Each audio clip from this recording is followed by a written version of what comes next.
اللہ تعالیٰ نے ارشاد فرمایا الم تر الی الذین یزعمون انہم آمنوا بما انزل الیک وما انزل من قبلک یریدون ان یتحاکموا الی الطاغوت وقد امروا ان یکفروا بہ۔ فرمایا کہ آپ نے دیکھا نہیں ان لوگوں کی طرف جو خیال کرتے ہیں کہ وہ ایمان لائے۔ یہ توجہ چاہتا ہوں، میں نعروں کا قائل ہوں، ٹھیک ہے، اللہ کی کبریائی، حضور کی رسالت بیان کریں، لیکن غور سے سنیں۔ جہاں پیمانہ صبر لبریز ہو جائے تو وہاں بے شک نعرہ لگائیں، لیکن مختصر نعرہ لگایا کر، بہت لمبے نعرے نہیں اچھے ہوتے، مختصر نعرہ رسالت تکبیر تک محدود رہا کریں۔ ذوق بیان جو ہے وہ پھر مخل سماعت ہوتے ہیں بہت۔ تو میں عرض کر رہا ہوں کہ فرمایا کہ الم تر الی الذین یزعمون، آپ نے دیکھا نہیں ان لوگوں کی طرف جو خیال کرتے ہیں، زعم میں نے خیال، وہ خیال کرتے ہیں کہ انہم آمنو، کہ وہ ایمان لائے۔ مطلب ہے کہ وہ اپنے خیال کے حساب سے مومن ہیں لیکن مومن ہیں نہیں۔ اچھا، خیال ہے، اپنے گمان میں وہ اپنے آپ کو مومن سمجھتے ہیں، لیکن کرتے کیا ہیں؟ یریدون ان یتحاکموا الی الطاغوت، جب فیصلے کا وقت آئے تو وہ طاغوت کی طرف چلے جاتے ہیں، طاغوت کے پاس جاتے ہیں۔ طاغوت کیا ہے؟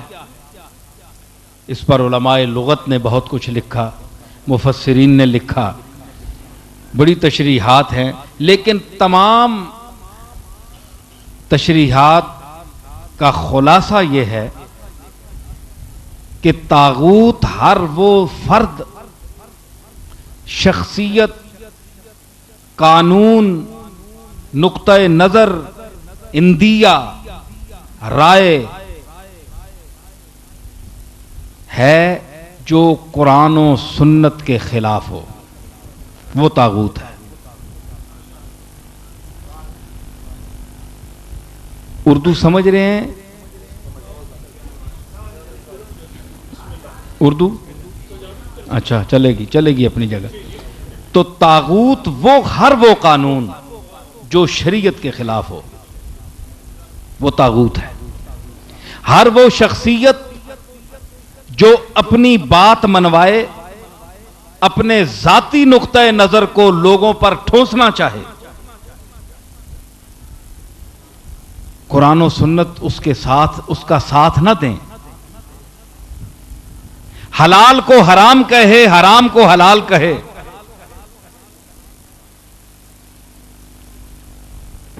وہ طاغوت ہے۔ وَقَدْ أُمِرُوا أَن يَكْفُرُوا بِهِ، تو مومنین کی شان کیا ہے؟ ان کو تو حکم دیا گیا کہ اس طاغوت کا انکار کریں، کفر کریں، اس کو نہ مانیں۔ ثابت ہوا کہ شریعت محمدی میں ہر وہ قانون، ہر وہ شخصیت، چاہے وہ پیر ہو، مذہبی شخصیت ہو، شیخ ہو، سید زادہ ہو، عالم زادہ ہو، کسی طبقے سے بھی تعلق رکھتا ہو، اگر وہ شریعت مصطفیٰ میں دخل دے گا، دخل دینے کی جرات کرے، احکام کو بدلنا چاہے، تو وہ طاغوت ہے، وہ طاغوت ہے۔ اس کے ساتھ جہاد واجب ہے، ضروری ہے، اور اس کا انکار ضروری ہے۔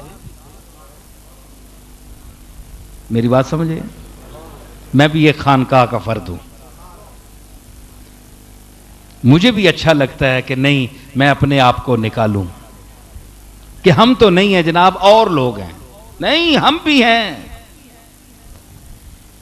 حضرت عبداللہ ابن مبارک جو امام ابو حنیفہ کے شاگرد اور تابعین کے امام ہیں، تبع تابعین میں بہت بڑا مقام ہے ان کا، وہ فرماتے ہیں کہ لوگوں کو برباد اور آباد کرنے والے دو طبقے ہیں،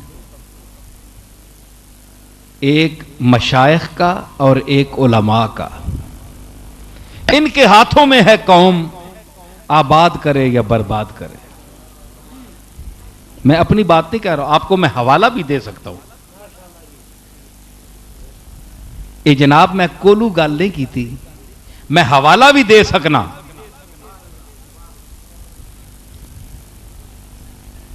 یہ ان کی مرضی ہے، ان کی مرضی ہے کہ آباد کریں یا برباد کریں۔ بادشاہ وقت علماء کا محتاج ہے، اور علماء وقت پر ضروری ہے کہ وہ بادشاہ وقت کو صحیح خطوط پر چلنے کی تلقین کریں۔